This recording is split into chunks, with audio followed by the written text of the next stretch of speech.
In this video, we are going to learn about intuitive eating. So on Zoom this week for our class, we're going to do a high-level dietary analysis, although this isn't going to be something that I think you should do like every day, and I don't think that's sustainable. It is good to maybe do every once in a while just to see what deficiencies you might have in your diet, but intuitive eating is not worrying so much about like all the minute details of your diet. Rather, it's paying attention to your emotions and your feelings of fullness and your hunger and your relationship to food, and trying to establish a healthy relationship with food, because a lot of us don't have healthy relationships with food, and that can lead to all kinds of problems, right?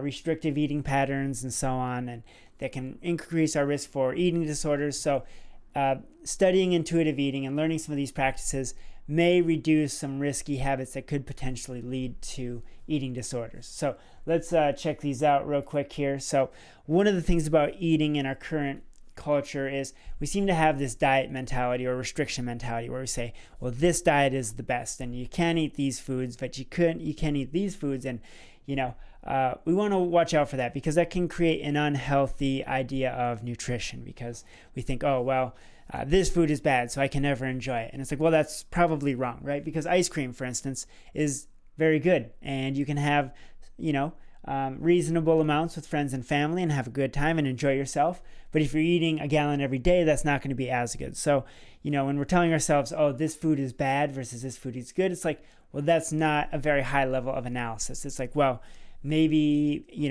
if you eat 10 gallons of ice cream in a day, that's not the best, most healthy behavior. But if you have, an ice cream cone with your friends, you can't beat yourself up about that, right? Because you might say, oh, well, this is bad food, so, you're doing bad for yourself. And it's like, no, you need to give yourself some leeway there. So with that, what you want to strive to do is try to eat whole, unprocessed foods. We have a lot of processed foods.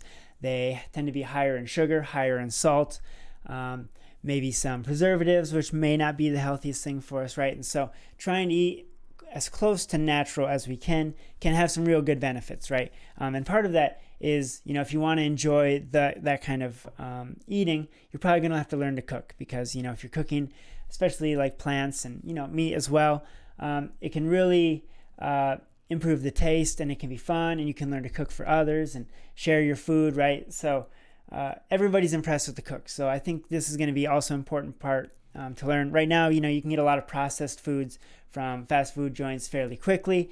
But again, not good or bad, right? Not the healthiest, but you can enjoy from time to time. But learning to cook, I think, is going to be a really good skill for everybody. So, and with that, if you do learn to cook, like sitting down and enjoying your food, a lot of times, and especially with others, there's something to be said about eating communally. So people who eat with a community tend to control their eating slightly more, right? So they don't tend to eat as much, because a lot of times with food, we will eat alone, sit down, watch Netflix, and we'll just keep eating.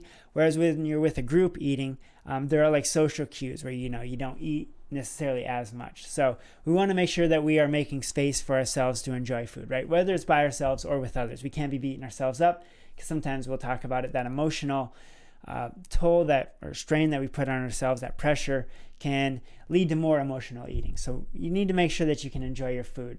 And then also with that, rather than worrying about, do you have all your vitamin C, all your vitamin A, all your vitamin K, it's like, well, just eat a wide variety and a variety of colors and a variety of different types of foods, and then you're going to have a more well-rounded diet. So rather than trying to be so precise, like, oh, I can only have this much sugar, and I can only have, and I'm low on my vitamin K and I need more vitamin C, it's like, just eat a variety, and then hopefully things will work out in the wash, right?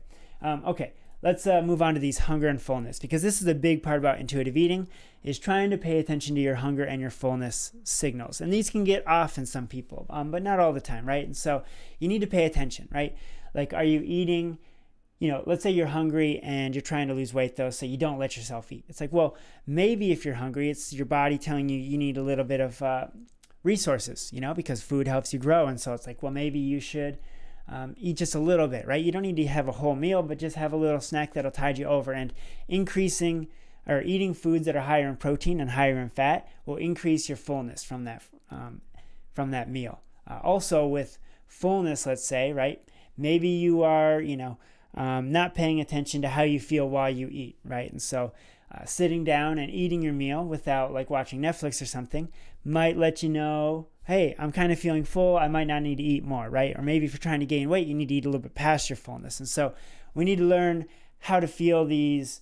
It's controlled by your hormones, but we need to learn how to feel that and how to respond to that. So you can't be punishing yourself with hunger, right? You can't say, well, you're hungry, you don't get to eat. It's like, well, maybe you should feed yourself just a small amount, right? Okay.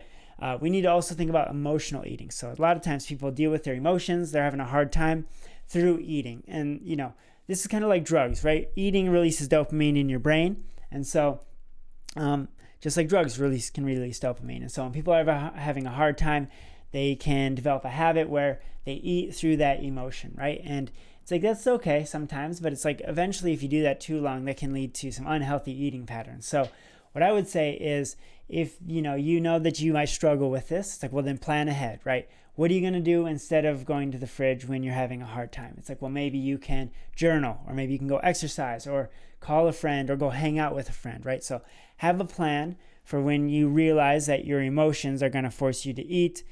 Now you can eat when you're emotional, right? I'm not saying you can't eat, because you need to eat food when you're having a hard time, but because sometimes people don't eat when they're having a hard time. And that's another thing. It's like, well, maybe you need to force yourself to eat, but sometimes people eat too much when they're dealing with emotions. And then it's like, well, that's not ideal either. So just trying, again, to pay attention to these things. Another one is eating out of boredom. So I know I do this a lot. I just go open up the fridge and then I'm like, I'm not even hungry. Close the door again, right? And so trying to have a list of things you can do when you're bored, right? So what's a project you're working on, or you get the idea. Just little tasks you can do rather than eating out of boredom. So, okay. And then so also when we're thinking about intuitive eating, it's like you need to be aware of your self-thoughts. Kind of back to that good food versus bad food thing. It's like, let's say, you were feeling emotional, you ate more food than you wanted to. You can't beat yourself up about that, right? Because sometimes we do that, and that's only going to snowball the thing. So it's like, well, you need to allow those negative self-thoughts, especially how they relate to food. You need to allow those to go, right? And sometimes you need to go to therapy for that to help you deal with that. But just to be more aware, right? Intuitive eating. So, and then the last one, whenever you're making dietary changes, you typically just want to make slight adjustments. So throughout your life, there are going to be times where you're slightly gaining weight and times where you're slightly losing weight. And you don't need to go on a crazy diet now because just to, lose the weight. It's like, well, why don't you just start looking at your diet and say, hey, maybe I'm, eating a little bit too much. Maybe I'll just eat smaller portions, right? And then same vice versa. If you're losing weight and you want to gain weight back, it's like, okay, well, I need to eat slightly more than what I'm, slightly past my fullness, or so on. So intuitive eating, again, it's just trying to pay attention to how you're feeling and then trying to eat based on that and trying to have a healthy relationship with food. So I have a bunch of questions on Blackboard. Check those out. They're just going to have you explore your own thoughts and ideas of different aspects of intuitive eating. And I think that's good for this video. I will see you in the next one.